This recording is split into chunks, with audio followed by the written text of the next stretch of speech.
some information that we think we should know. So what I'm going to do here on behalf of the Exicom, I'm going to tell you about the things that we were able to achieve this year, okay? With small pointer to one of the things that we are planning to accomplish in the coming year. Okay, so we are almost in the last quarter of this Exicom. So according to the new bylaws of IEEE, the current Exicom stint is just 1 year. Okay, so let's begin. And then this will be followed by an introduction to today's event by my more qualified colleagues, Hima and Raghu. And so they will introduce you to what is on offer as far as today's event is concerned. My job is to tell you what we did in the last 9 months, okay? All right, so to begin with, IEEE is an institute, and we are part of an institute, Computer Society. So some of our action items and responsibilities include institutional commitments and things that an institute is supposed to do. And we believe strongly that pedagogy is one of them. So creating open source content, creating things that students can use for free.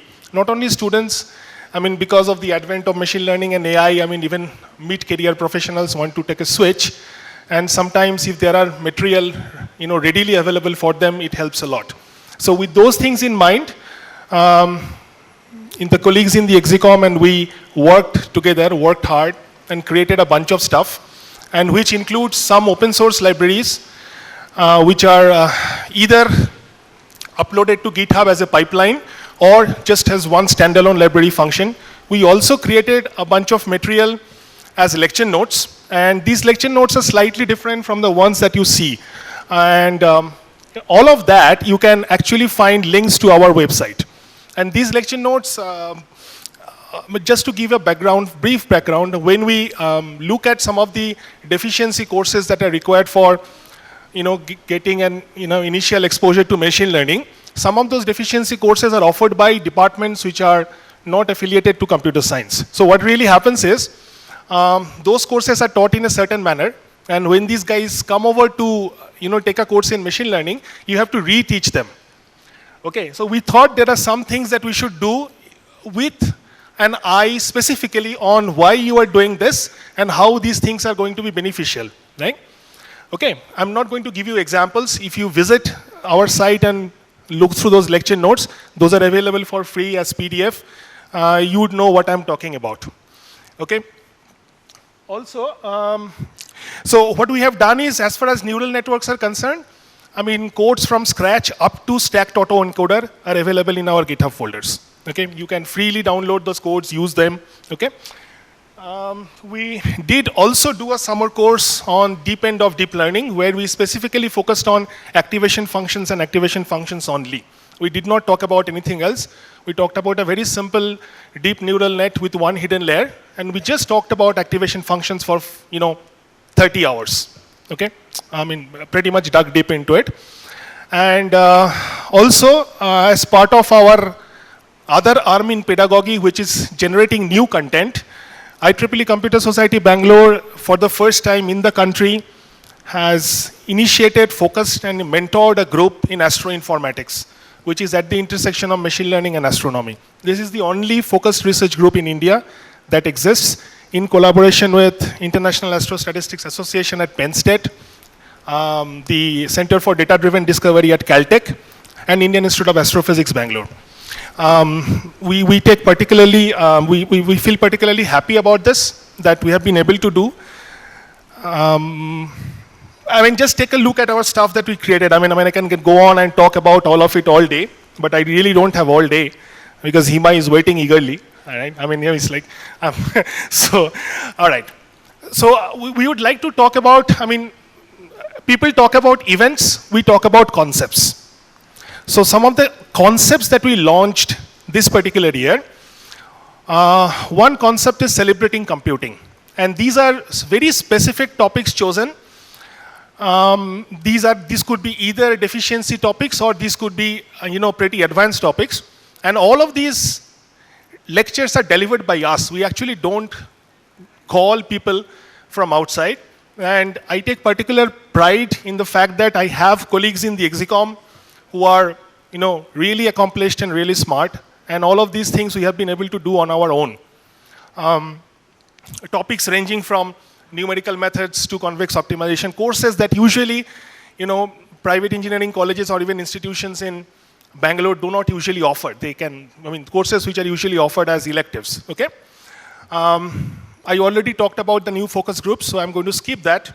And there is another concept called Girls Geek, followed by Girl Geeks Hack. So we are planning to conduct a hackathon where we expect the girls to lead all teams that will participate in that hackathon. And those problems will focus on issues that a woman techie faces, or in general, appeal to the female community. And this will be held in PS University's November 16th and 17th. It's a 24-hour hackathon, co-located with Ingenious. That's another flagship event that we have incubated 8 years back. And there is a Girl Geeks program, which is actually an induction program in machine learning that we do for 4 weekends. So the first institution where we have done this is BMS IT. And we went there for 4 weekends successively, 2.5 hours each on every Saturday. And we covered some basic concepts in machine learning with a little bit of, if it's a 2.5 hour lecture, half an hour is on the hands-on part and 2 hours is on the theory lecture, okay? There is another event or another concept that we also incubated this year. This is called CS Connect. If you look at the logo in blue, you will see that, there are contours that, start at the center and sort of connect the margins, right? And this is the idea behind this event. What we wanted to do is that there are lots of technical institutions outside Bangalore who are resource constrained, and they really don't have a lot of faculty or infrastructure to conduct some of the things that their students really want. So as part of that, we started reaching out to them, and there are institutions in Shimoga, Gulbarga, Hubli, and Karwar. Those are the institutions that we have gone out to. We have reached out. We went there, conducted workshops and conferences and technical talks, okay? And we are planning to do more. And finally, we have 2 months from today, we are conducting an international conference. This is also once again India's first ever conference at the intersection of modeling, machine learning, and astronomy, called MMLA. This will be conducted jointly in collaboration with Springer Nature, PS University, and International Astrostatistics Association. The dates of the conference are November 21st to 23rd. Initially, when we conceived this, we were a bit skeptical. We thought we would almost have an empty house. But very, very surprisingly, we still have 2 months, and there are already 30 plus registrations to this conference. And those people have nothing to do in terms of submitting papers to the conference. They just want to come and attend from various parts of the country. We have also received multiple requests for extensions of deadline. And the final extension that we have given is 27th of September, and said that it can't be extended any further. Also, as part of our outreach event, we have advised, mentored, and actively taken part in technical sponsorships and technical mentorships in workshops, conferences, and symposiums, which we are not directly involved with, but we just mentored them in different places in Karnataka. Our mandate is limited to Karnataka, so we can't go beyond that. If we had the mandate, we could actually reach out to other places as well. We are active on social media, okay? And please check our LinkedIn post and tweets. And actually, one of my colleagues suggested that why don't you put this at the top of the slide deck? Okay, so conceptually, I think that would make a very good sales speech, but I thought that the flow of information should be logical. So when I am at this slide, you know why we got the awards that we deserved it, okay? We got the Outstanding Chapter Award last year. We received it on January 6th. We have got a $4,000 grant, and those who don't know, I can't really tell you how hard it is to get any grant from anybody, okay? We have also been special mentioned by IEEE Computer Society Global Chapter, okay? And we actively engage with them each and every time they come here. And finally, the next year's big event, This is a sequel to something that our past chair, Dr. Geeta Manjunath, had conceptualized. It was called a drone computing, which was a symposium that we did in 2017 and 2018. And we thought that we would extend this out to 2020, where it will not be a symposium, but rather a drone challenge, where we expect 100+ teams from industries, particularly startups, to participate. There will be lucrative prizes in collaboration with government industries. Okay. With this, I thank you all. And I would like to introduce my colleague, Hima Patel, Research Manager, IBM, and an active member of the Executive Committee, who will brief you about today's event. All yours. Thank you. 30 seconds. This being a past ExCom member, I thought let us continue. Drone conclave is happening in ITI Vinyas. I'm inspired by ITP Computer Society only. And it also happens to be my birthday, so please come and join us.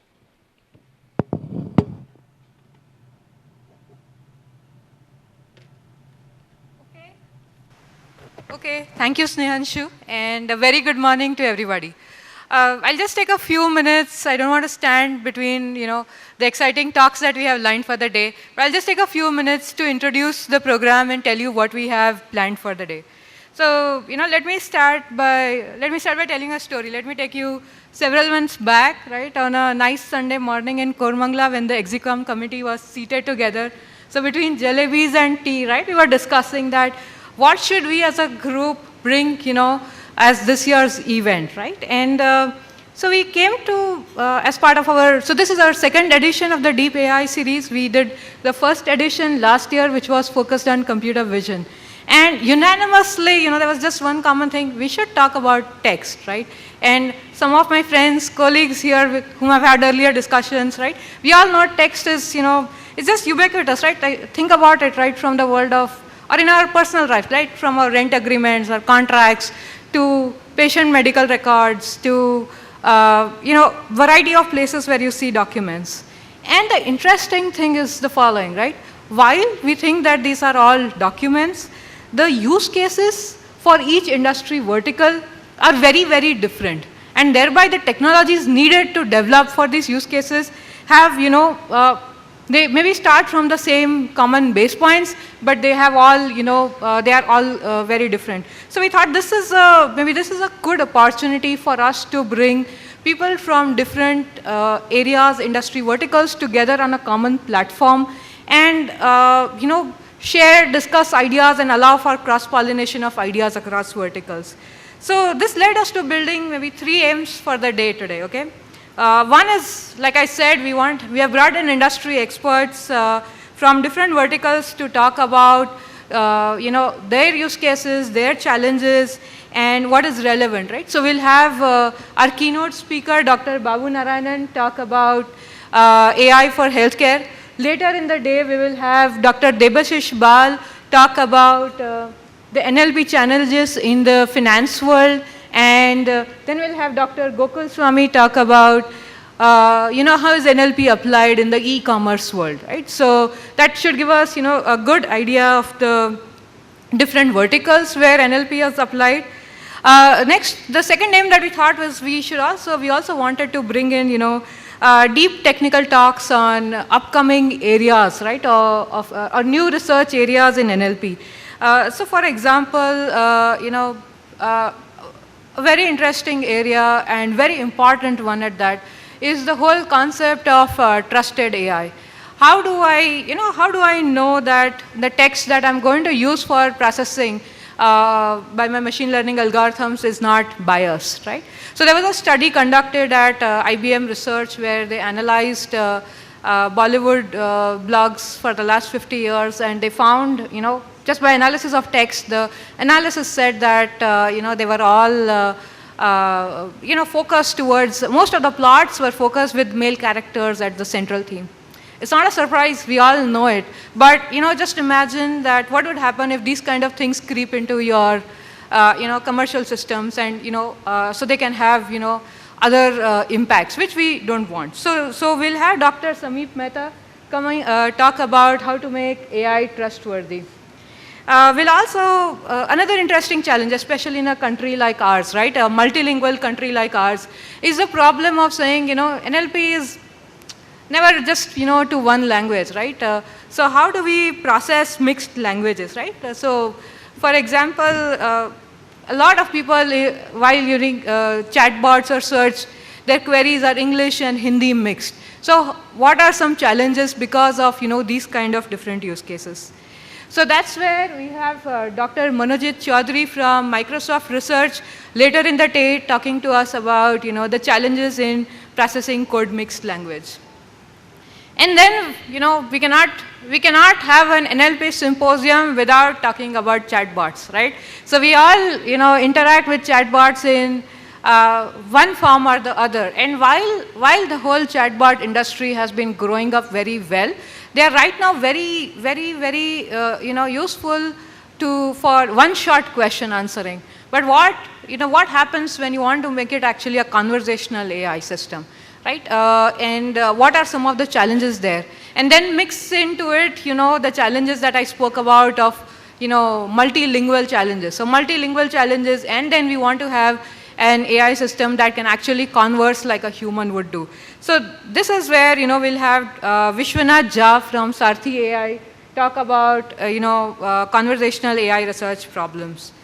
Apart from this, right, we also wanted to give, get a flavor of problems in the industry as well as in the startups, right? So we'll see that, we'll have a mix of speakers across the industry and the startup.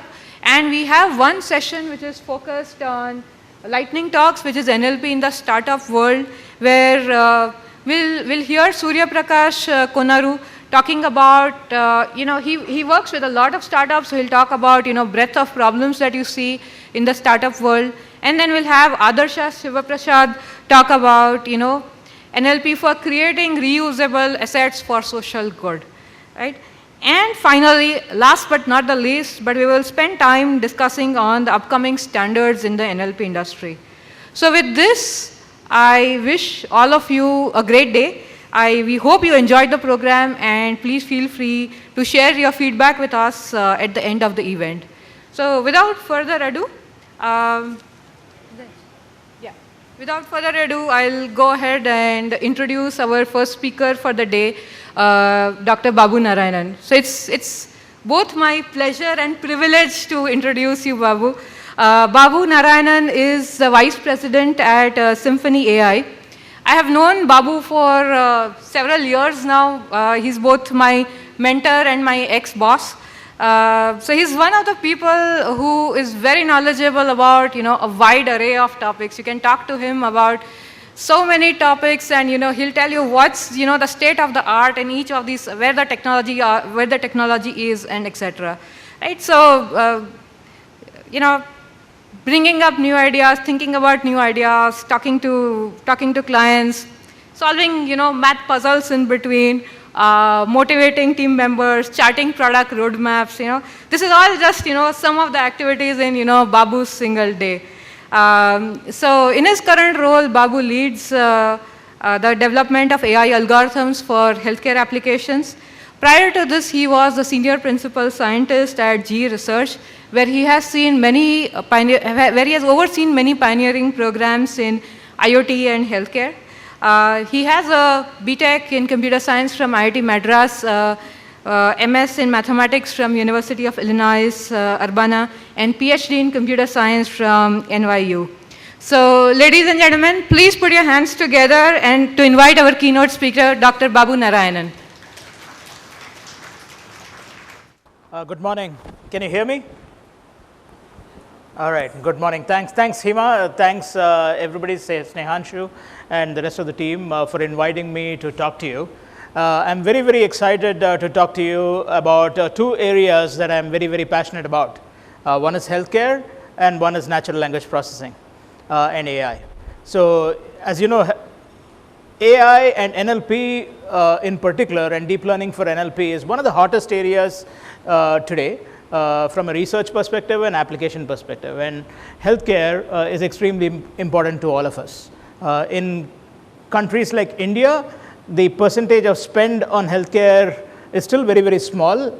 We do have issues with regard to quality as well as access. Access being more important, that we are not able to reach most parts of India with a large number of medical facilities or doctors or nurses and so on.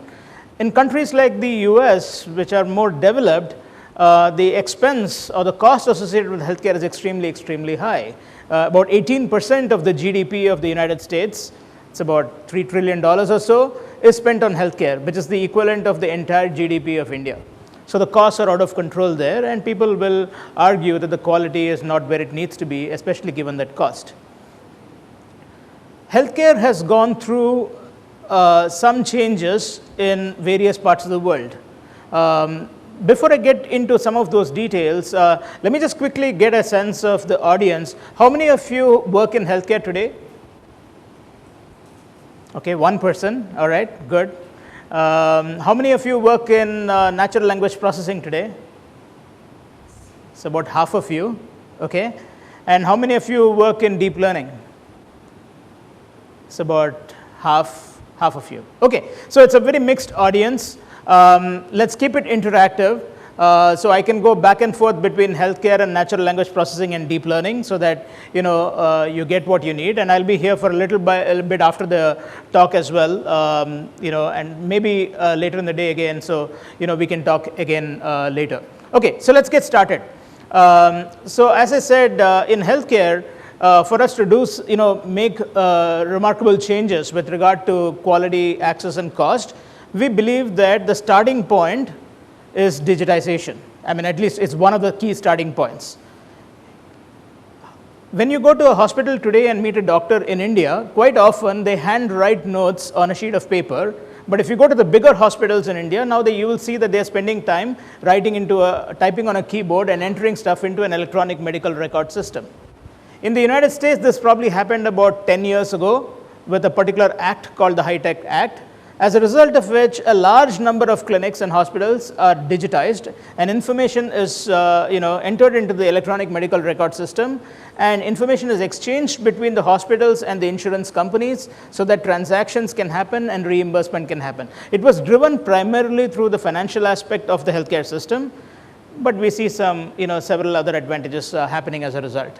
So digitization is the starting point, and therefore once you have digitization, you can do things with it. You can analyze the data for various reasons. I will talk about some of those use cases, how we go. So why am I speaking here on this? I work at a company called Symphony AI, which is a portfolio group of startups based in the US, founded by Dr. Romesh Wadhwani.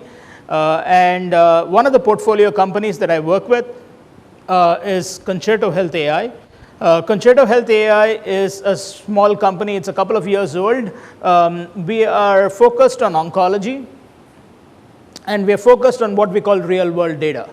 And real world data is the data that you capture about the patient to create a rich patient journey, starting from screening through diagnosis through end of treatment. Okay,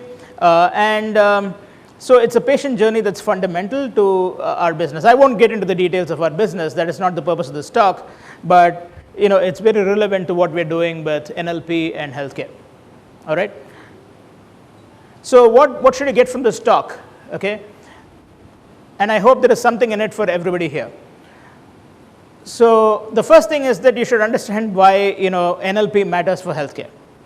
Right. So that's an important thing. Many of you work in NLP. Why is healthcare different?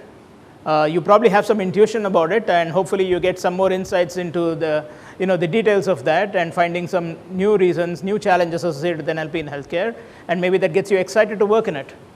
And then I will talk a little bit about some methods and strategies that we can use to potentially mitigate or overcome those challenges. It's by no means done. Still a lot of work left to be done.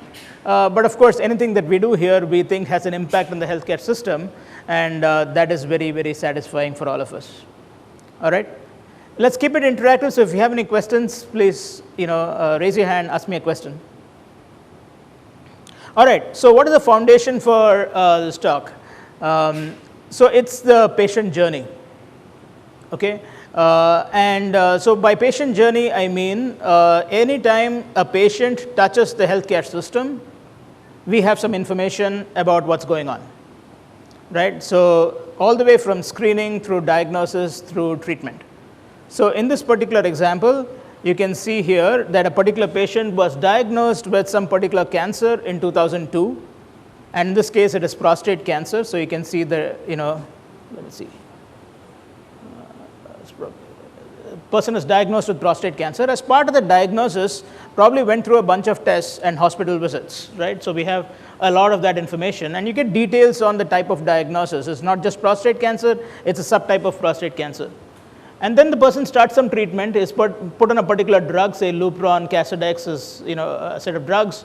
Person is on that. You keep doing tests. There's periodic monitoring, and then maybe the person has a surgery, goes through this thing, and at some point in this particular case, maybe around June 2017, the person died. So every touch point with the healthcare system is captured in some digital fashion. That gives you a rich patient journey. What is the analog for us in, say, the retail world or the e-commerce world and so on, is you want to capture every interaction of the user, certainly with the Google websites or the Amazon websites or anything that they do in general, whether it's social media or somewhere else, so that you can create a rich patient journey so you understand that patient better, so that as a company you can do good things for that user, not a patient in that case. Here it's the same thing in the context of a patient. So let me just abstract it out. The previous one had a lot of detail. So you can think of what are the different types of information that you capture about that patient. So you start with a patient profile, which has demographics, and I would include genomics here. So this means that the person is male, 45 years old, living in a particular area, and has a particular genetic profile. So the whole genome sequencing is getting cheaper and cheaper. Now it's about $1,000 to get your entire genome sequenced, and that has rich information about what can happen to you. And so we can collect that information. Today we may not be collecting all that information, but we collect a sample of genes, for example, that can inform treatment. But we should expect that over time the entire genome is available as a profile, and then you might keep looking at that genome periodically to see what changes are happening.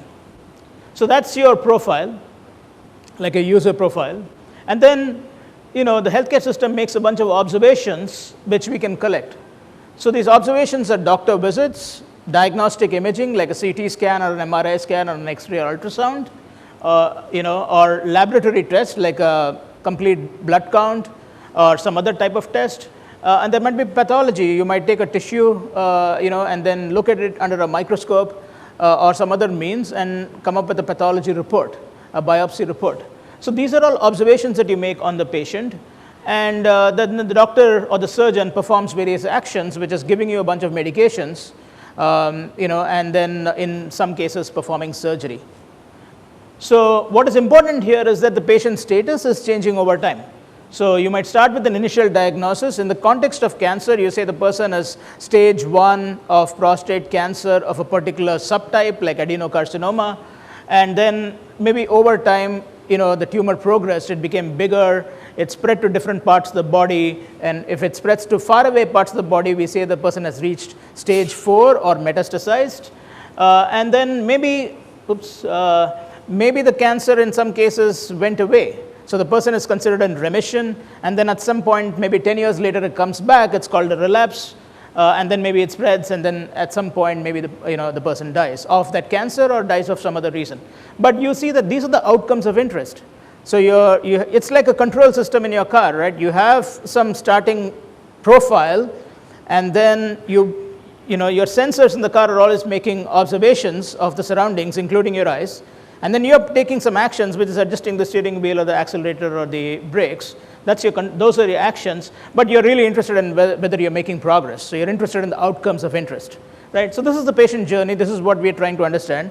And if we collect a lot of data for a lot of patients, then we think it can help the healthcare system. And that means what? Let me just get to this first. So the healthcare system is extremely, extremely complex. How many of you had difficulties working to get reimbursement on your insurance? A few of you, right? It just gets worse and worse, right? It's very, very hard. But let me simplify the healthcare system for you. I put the patient at the center of this journey. of the ecosystem because that's the purpose. And then you have the clinic where you go. You have the insurance company that's financing this whole thing, and you have other players like medical device makers or pharma biotech that is producing drugs, right? So these are kind of the large players in the healthcare system. Sometimes we say P for patient, P for provider or clinic, P for pharma, and P for payer or insurer. So 4 Ps that kind of make up the system. And what we can do is we can try to understand the patient journey in the context of these entities and how it can help. Okay, now why is text important? So we understand kind of you got the lay of the land on healthcare and in the patient journey, so that's kind of foundational. Why is text important? Well, the text for this patient journey comes, I would say, largely in 2 flavors. You have structured data in the electronic medical record systems, so those are tables. You can think of every entry in the table to be patient ID, date, and an event. Okay? And the event has a particular type. It could be a diagnosis, it could be a treatment, it could be something else. And it's a sequence of events that captures the patient journey, right? So you have time-stamped events, and that comes in the structured database. And you have unstructured data, and unstructured data comes in, again, in the electronic medical record. We call them patient charts. They're notes. They're clinical notes that the doctor, for example, is writing, handwriting, or typewriting, or speaking into a microphone that gets transcribed. And these are the charts. And for compliance reasons in various countries, especially in oncology, there is a lot of detail in these clinical notes. Okay, and if I have time, I'll show you a couple of examples. Over a period of time, especially in the context of cancer, people might be taking medicines for breast cancer for tens of years or more. Some of these are curative therapies, and you can observe the patient for a very long period of time. And that means the charts, the number of notes run into several hundreds in many cases, and each document might be several pages, right? So you have those, so it's very rich. Then you have not just what the doctor is writing, but you have these lab test reports. You go to a lab and you do a blood test, you get a report. You go do a genetic report, you get 24 pages of a report. You get pathology reports, you get radiology imaging reports, like an MRI scan. You got social media. Many of these patients are writing stuff, on patient networks, and that information is useful. And then you have other reports like surgery reports. So so there's a lot of text here. So the imaging report itself has 2 parts. There's an image or a sequence of images, and then there's a report. The medical oncologist is not looking at the actual image, is actually looking at the imaging report to decide what the action should be. Okay? So in this context, I'm not interested in the actual image, but I'm interested in the report of that image to put together the patient journey.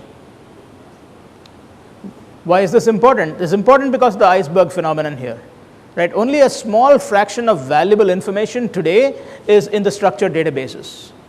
About 90% of the valuable information that has clinical content is actually in the unstructured data, right? So you may not be able to easily find, that a person had a particular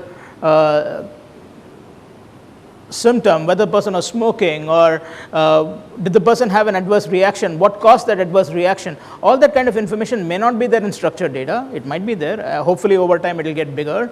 But most of that information today is actually in the notes. So for us to put together a rich patient journey to make it useful, we have to harness the value of these notes. Okay? And there are some interesting aspects to so that's why text is important. There are some interesting aspects to text from a technology perspective here. The first thing is that we are talking about a patient journey. So every piece of text has a timestamp, and every event buried in the text has a timestamp. And so we are looking at longitudinal data analysis. Okay, longitudinal text analysis becomes fundamental here. We might need to map information from multiple pieces of text to put together an event. In healthcare, we have a lot of lexicons. Unlike in certain other areas, there's a very, very rich set of terms and ontologies that have already been built up that are used by the insurance industry for reimbursement purpose. Okay, so obviously we would like to be able to use that in the processing and understanding of the patient journey. Also, these are electronic medical records. You don't get, like in sensor data, you don't get data every second or anything like that. Every time the patient touches the healthcare system is when you have information. It's possible that in the future with an Apple Watch or something like that, you might get continuous data on the patient, but today that is really not happening. Okay? The information that you're getting is it's longitudinal, but it's kind of very sparse. You might have observability issues with regard to the patients for a period of time. All right? So that's kind of, okay, so healthcare, patient journey, and why text is important. Any questions?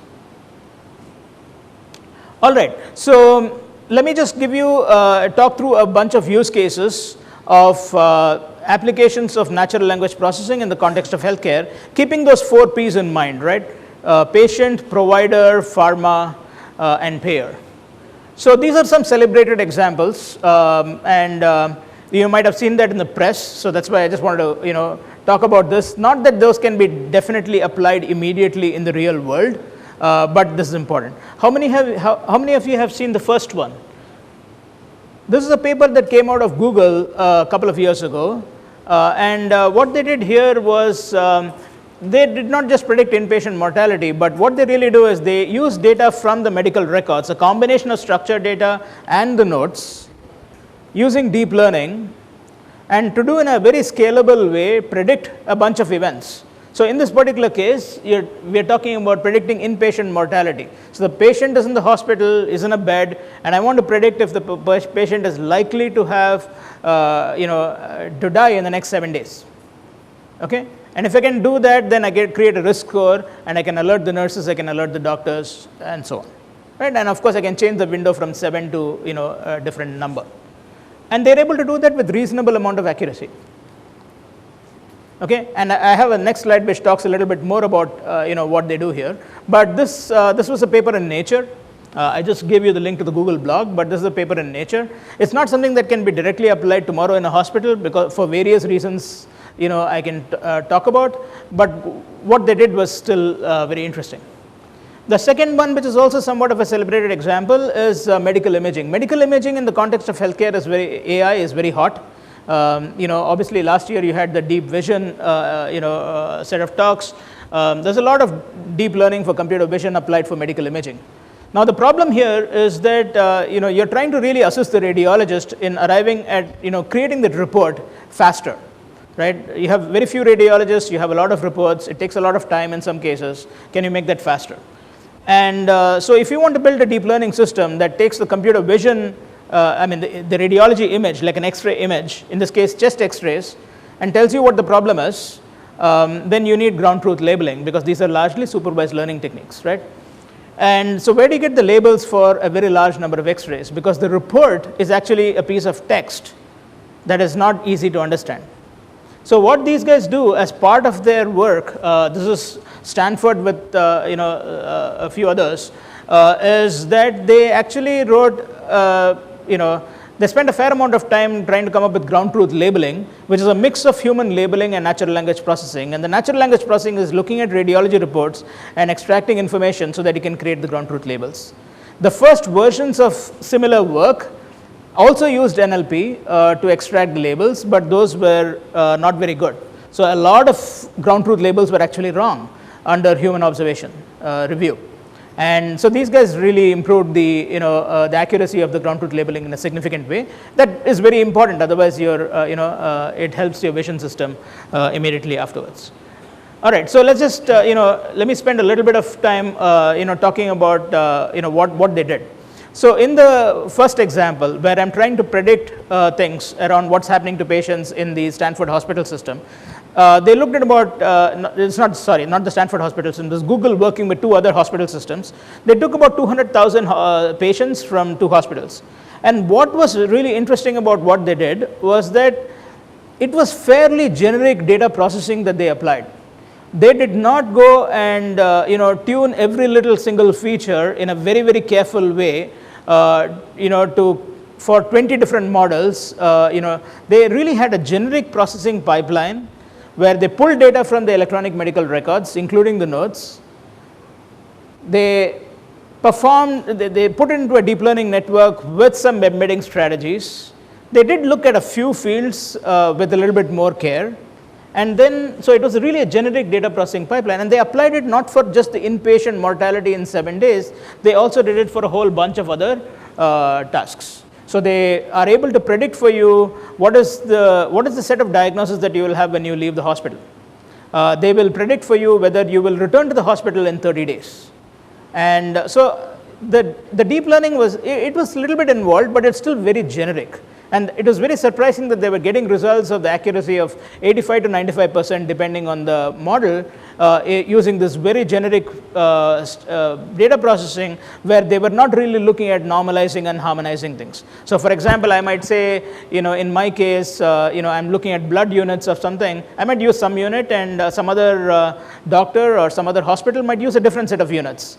Okay, and they were not even harmonizing, these records to the same unit, and they were still getting surprisingly high accuracy. Okay, obviously a lot of work needs to happen to make sure that you can actually use it in a hospital system, because you might end up with a lot of misses and so on. So the fact that you got decent accuracy on that data set doesn't mean that you're going to get accuracy, tomorrow. So interpretability becomes an extremely, extremely important thing. But it's still very surprising that they had. So yeah, so they did, standard stuff. They used an ensemble of 3 different models. One was an LSTM model, and a couple of others were slight variants of those. On the X-ray labeler side, the reason why I want to highlight it is while the computer vision part uses deep learning, the labeling part where they got substantially improved accuracy did not use deep learning. It actually used a rule-based approach. The Stanford guys used a rule-based approach to label every clinical radiology report. Okay, and they improved the existing set of rules. So you can think of it like this. Take this example here at the bottom.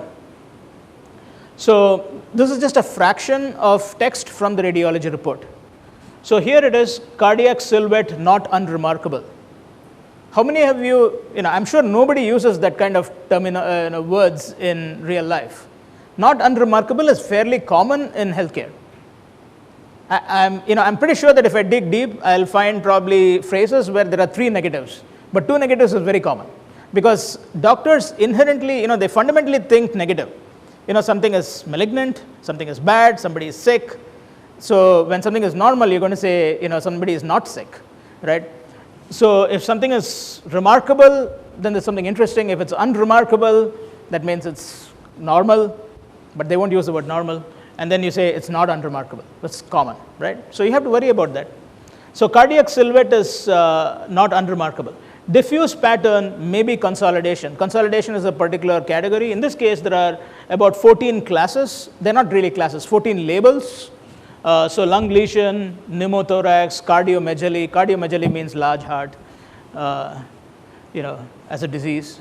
So you are trying to label the X-ray report using these 14 labels, right? And somebody might have 2 or 3 labels. You have these kinds of things to contend with. So they work on mention extraction. So they're looking for a mention of a particular term.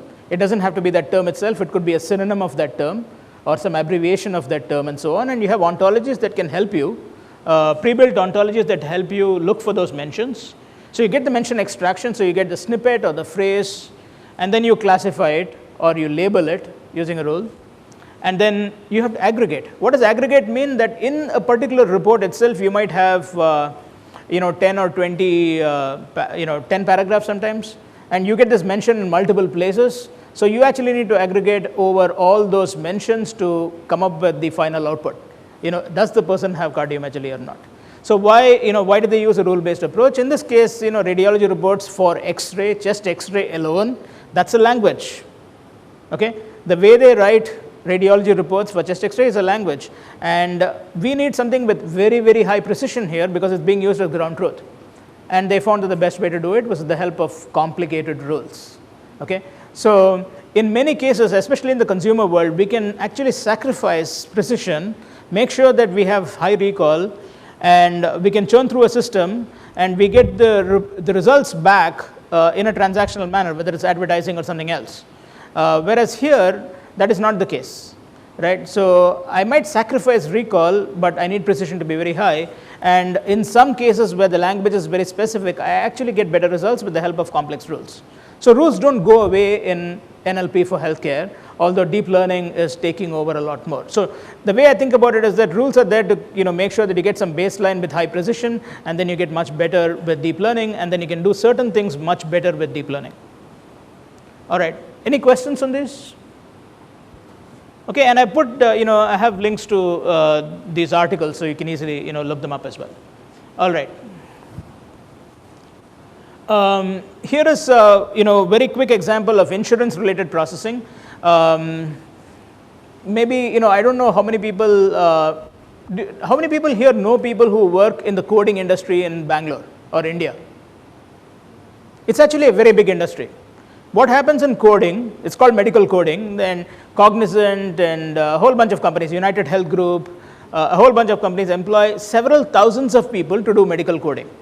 Okay, and what does medical coding do? In this case, take this example, Mary Brown. She has breast cancer, laterality is left breast, no lesions on the right breast, location is upper inner quadrant, and infiltrating ductal carcinoma. Okay, so it's breast cancer, subtype is some particular thing. And what the person does, this medical coder, is take a look at this particular doctor summary, okay, and convert it to a particular code called the ICD-10 code, which is a diagnosis code, comes from a particular taxonomy that is used for this reimbursement and insurance purpose. So that's where the digitization really helps. So the person is writing C50.212. C50 tells you it's breast cancer, and 212 tells you it is infiltrating ductal carcinoma of left breast, upper inner quadrant. All those things are captured in C50.12. Just to reiterate, it's breast cancer infiltrating ductal carcinoma of the left breast, upper inner quadrant. Right? So I'm telling you where the cancer is, and I'm telling you the kind of pathology, the subtype of that particular breast cancer.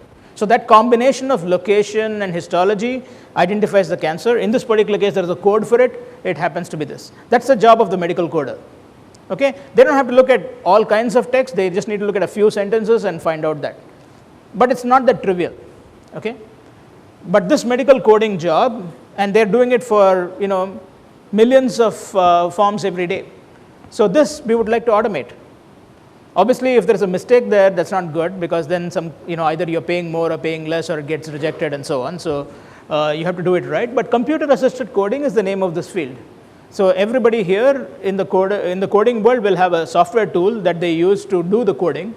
It highlights a chart, and immediately some natural language processing goes and extracts the correct code, gives them 2 or 3 possible candidate codes. It's like an object detection problem. And they tell you that, and they highlight the terms that correspond to that particular code. So in this case, I would highlight infiltrating carcinoma, I will do left breast, and I will do upper inner quadrant. I should not get confused by no lesions on right breast, right? So the negation is very important.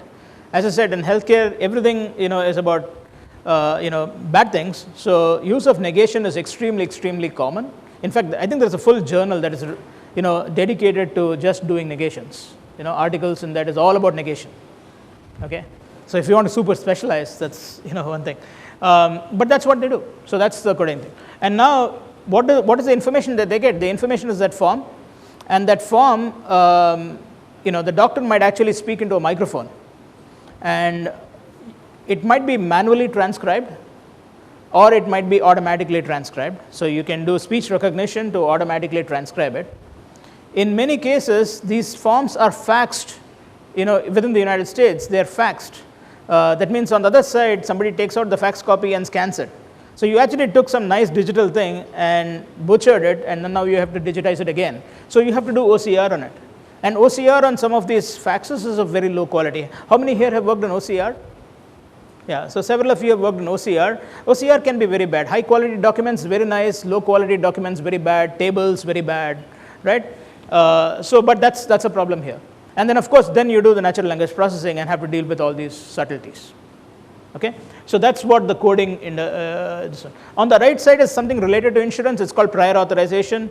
It's not such a big deal here, but very big deal in in the US, for example, where you have to get authorized for something before you go and take the drug. So the insurance company might say, why did the doctor prescribe this drug instead of another drug, right? And so there's a form for that. That form is often handwritten, could be typewritten. You need to extract all that information out of that form, and then apply a rules engine, some business rules engine that connects the patient, the kind of insurance he has, and what the doctor wrote, put it all together and say, yeah, this person is eligible or not eligible. And if it's not eligible, why not eligible, right? So you would like to automate that part as well, because these are all just, I would say, I would not say it's kind of routine. It's routine for 95% of the cases. For 5% of the cases, it's hard, and you need some manual oversight. So this whole thing I kind of break up into what I call box 1, box 2, box 3. A box 1 is where it's just automatic, it's done. And a box 2, there is some manual oversight, and a box 3 is where your NLP just didn't work at all, and you need it to be completely manual. So if we collect this data, then over time we want to reduce the amount of box 3, increase the amount of box 2, and then increase the amount to box 1. Naturally, as we do in most of our NLP systems. Any questions on insurance? Okay. So now that you guys are not asking me questions, I should ask you questions. I'll get into a couple of examples of pharmaceutical industry. Okay. So this is somewhat related to what we do. We call it real world evidence, right? So you get the patient journey. So pharma company, roughly speaking, for a cancer drug, how much do you think they spend to invent that cancer drug? Any numbers? Sorry? Billions of dollars. Yeah, they spend billions of dollars and a decade to come out with the next drug. And what happens there is, that they're still very profitable because they make a lot of money per drug. So the insurance company supports that. The drug might cost $100,000 a year, and there was a new drug that came out that is actually $2.5 million for the drug, right? It's a set of doses, but it's $2.5 million. It's covered by insurance, right? So it's a lot of money. And why is it a lot of money? It's for several reasons. So two big reasons for it are many of the clinical trials that pharma companies conduct fail. In fact, for many clinical trials, especially in areas like cancer, at a particular hospital, they cannot even recruit even a single patient over a year. Okay, and I'll get into some of that. And of course, discovering the drug is very, very hard because our biology is not understood, chemistry is not well understood, we don't have enough tools, and even if you have enough tools, you don't have, it's just very hard to come up with a drug. So what works in mice doesn't work in humans, what works in software doesn't work in mice, and so on. So there's a lot of trial and error. You're searching for some needles in some big haystacks. You don't know what the haystack looks like. So there's a lot of cost associated with that. So after spending billions of dollars, the least bit of information the pharma company needs to know is what is happening to my drug in the marketplace, right? They have to do everything to make sure that the drug is selling and is going to the right people. And why are hospitals not prescribing my drug and prescribing somebody else's drug? So that is what is called real world data and real world evidence. They need to follow what is happening in the marketplace, and they need to be able to say, hey, I am Bristol Myers Squibb, I have a drug called Opdivo. How is that doing in the market? Who are the people who are given that drug for lung cancer? How long are the people surviving? What kind of people are given this drug? Are these metastatic patients who are late stage? Are we also giving it to slightly before metastatic, right? And how is my drug doing compared to my competitor's drug? So let me take all the patients who are taking my drug, all the patients who are taking competitor's drug, who is doing better? And an important metric for all the pharma companies is how long do people survive. So it's called overall survival. But you may not want to wait all the way until overall survival, so they look at some proxy measures. So they look to see what is called progression-free survival. That means you're giving the drug and they don't have, the cancer doesn't get worse for some amount of time, and that's what we call progression-free survival. And there are proxies for it and you may not be able to measure progression-free survival. Why are you not able to measure these things? Because you don't have the data. The patient is not observable. So what we say is that when the patient is not observable, we use proxies. And these proxies in this case, so PFS is the main thing of interest. I might use proxy, and in this case, one proxy is time to next treatment. I start with a particular treatment, and if I switch to another treatment, if I see in the patient journey that the doctor switched to another treatment, well, it's possible that it's because the previous treatment did not work and the cancer got worse. It could also be that the previous treatment worked, but it had some side effect that the patient was not happy with, and we switched the drug. It could also be that the patient switched to another drug because the cost was too high and the deductible that they had to pay out of pocket was too high. So there are various reasons why the patient or the provider might switch, but if we don't have the actual progression information, then we'll use that as a proxy, and otherwise we'll use some other proxy, which is, hey, I don't see the next drug, but I see the person discontinued this drug, okay? To get these measurements and to know that things are happening right, you need to get the dates right. You need to know when the drug was started and when the drug stopped, or when the progression happened. So where do you get that information? You get it from our notes. The notes that we talked about, the patient notes, where the doctor is writing a bunch of things, that's where you want to get that extra information. So that's how text processing becomes important. It provides the foundational data for conducting this kind of analysis. Okay? This is just a use case. Here is a much more complicated use case. I hope none of you has participated in a clinical trial. But is this readable? Probably not readable. Let me try to read a couple of lines for you. What is happening here? As I said, many clinical trials fail, like 80% of them fail.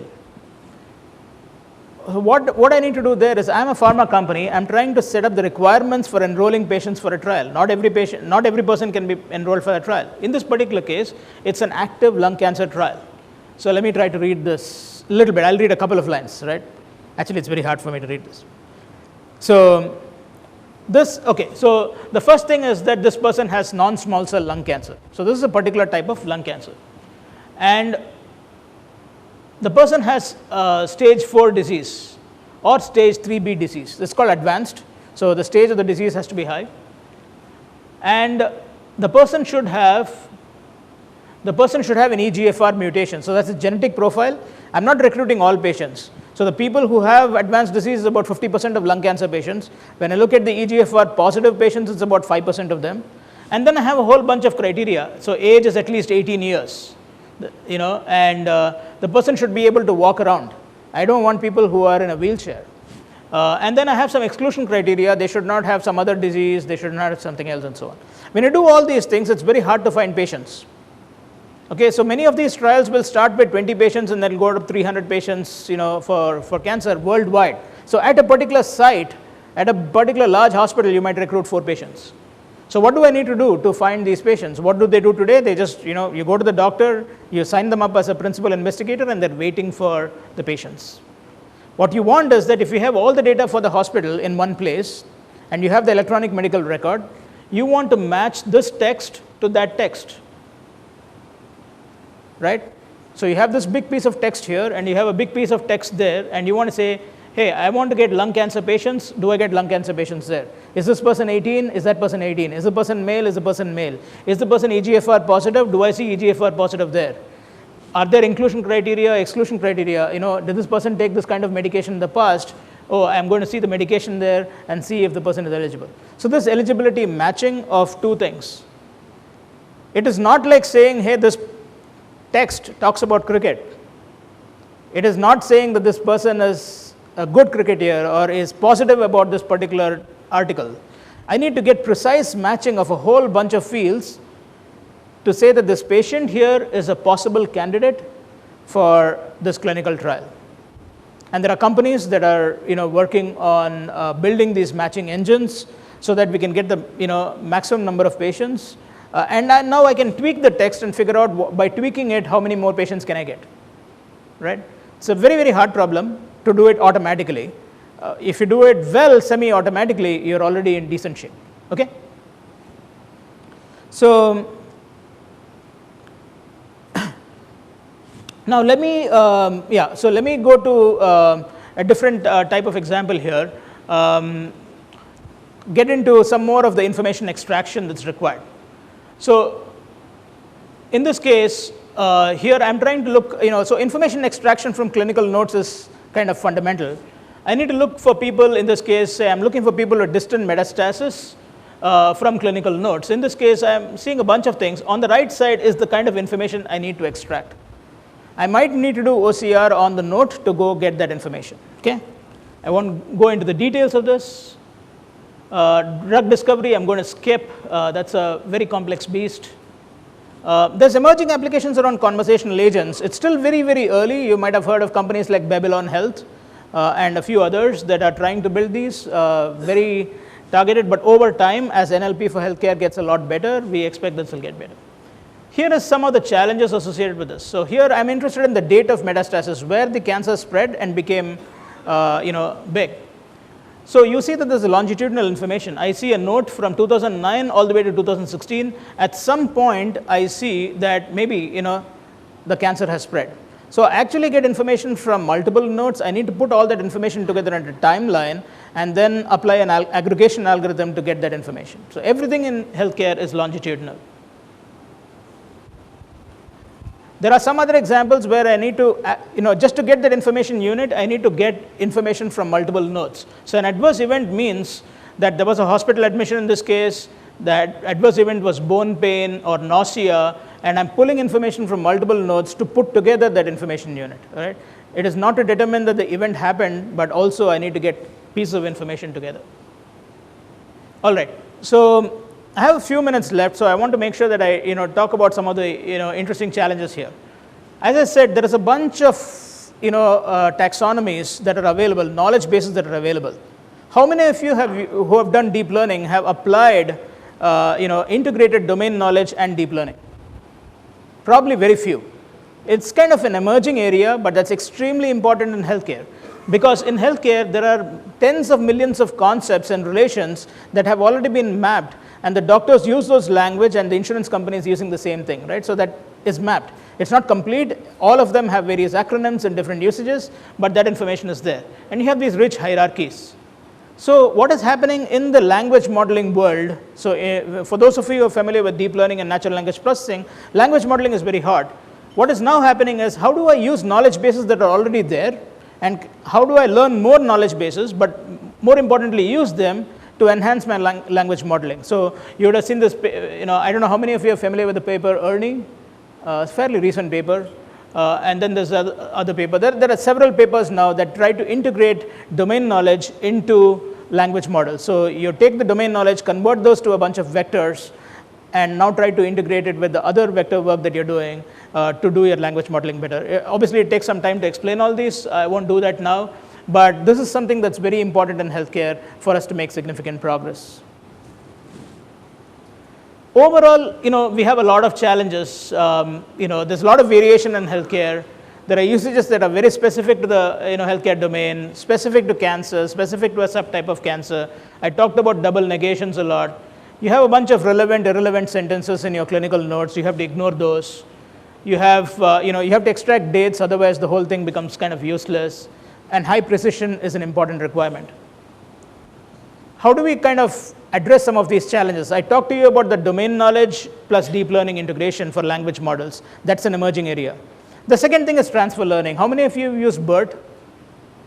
Okay, about 10 of you have used BERT. So how many of you use BioBERT? Probably nobody, right? So BioBERT is something that came out of, I think, Korea. What they have done is basically transfer learning applied to healthcare. So you take BERT, you start with the BERT model, which is trained on commodity text, and then now you train with the biomedical corpora. So you take all the PubMed extracts and any other kind of literature, medical literature that you get, and you do transfer learning to BioBERT, and then for a particular task of interest, you do further fine-tuning. Okay, so it's pretty standard practice. In this process, you do need to be careful. What do you need to be most careful about? Well, when you go and transfer learn, you have to make sure that you didn't kind of lose your old stuff. So what you learn in general about English, you don't want to lose by kind of going to only medical stuff. So you have to do this cleverly so that you don't have any catastrophic forgetting of any kind. But at the same time, you want to get the power of what you learn from in general before you do something else. So pre-training is very important. But so transfer learning, BERT to BioBERT is one way for the healthcare field to move. In summary, we talked about a bunch of use cases where text is fundamental. It starts with the patient journey, but then every entity in the healthcare system benefits from information extraction and reasoning on top of that text. That text is complicated. I gave you a few examples of why that text is extremely complicated, but we are making a lot of progress in understanding that text. The challenges here are, the language is very varied. You have a mix of forms, you have bullets, you have short form, you have narratives. Annotation for supervised labeling is extremely expensive. You need somebody who understands cancer to go and label them.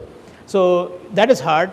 Some of the inference is very hard. You need to combine data from multiple places. There is a longitudinal aspect to it, so you have to keep that in mind. High precision is very important, otherwise I didn't talk about privacy. You cannot release this note by accident into the real world. So if you have a language model that is keeping vocabulary and some famous person's name happens to be in that vocabulary that you're able to go and look at, that is a big problem. You can't do that, right? So you have to be really careful with privacy. So company, we have algorithms that does what is called PHI detect and removes sensitive information. But even if 1 out of a million records leaves the PHI there, the liability associated with it can be extremely, extremely high. So you still need human oversight, but you can at least accelerate the process. How do we deal with it? I talked to you about domain transfer learning and incorporating domain knowledge in deep learning. 2 examples right there. I gave you examples of rules. So you effectively combine rules, machine learning, and deep learning to build a system. It is not going to be just deep learning. It's not going to be just rules. Transfer learning, fine. You do smart annotation because annotations are very expensive, so you do need to have smart annotations. So we want to provide the right amount of material and the right set of snippets or documents to the annotators so that you get the maximum value out of it, right? And transfer learning again becomes important here because it maybe reduces the amount of annotation you need to do. Use and build knowledge graphs, that's the incorporation of domain knowledge. You identify sub-problems for DL. So, I may not go and build a DL algorithm to go and extract whether the person is metastatic completely. I might go and say, give me a DL algorithm to determine if this sentence is talking about cancer. Is it talking about prostate cancer? Is it a relevant sentence or not? Is it talking about my patient or is it talking about the patient's mother?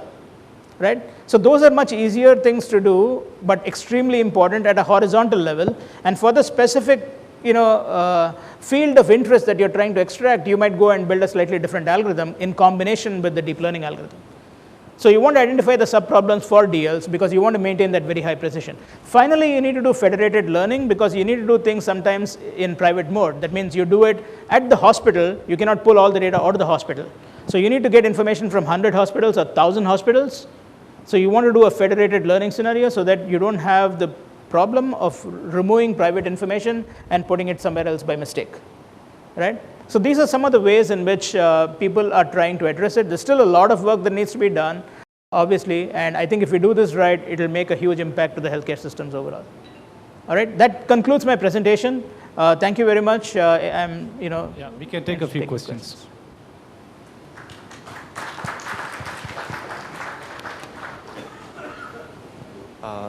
So medical domain is very sensitive, right? So if let's say I have a model which is 90% accurate, but most of the DL models are, tend to have less interpretability and explainability.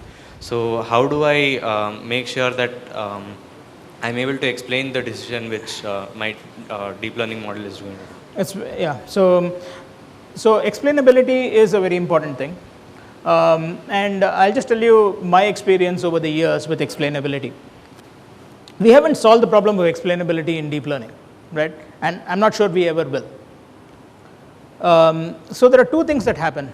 There is the automated scenario and the semi-automated scenario. So I give you the example of assisting a radiologist, right? Or the equivalent in a text world where, for example, I might be predicting, I might be saying this is the code that you should use for this patient, or this is the drug that you should give for this individual, or I think this patient will die in the next 7 days.